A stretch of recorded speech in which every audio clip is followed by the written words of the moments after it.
Ayan, ito ay gamot sa ulcer. Ayan, meron na tayo. Kasi hindi ko kaya yung dinikdik na dahon, yung kanyang katas sobrang pait at anghang. Kaya itong ginawa ko. Lagay ko siya sa baso. Hinugasan ko na siya.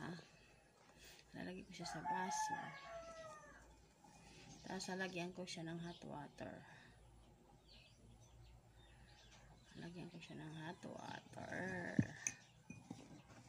Tulad nito. Tapos inumin.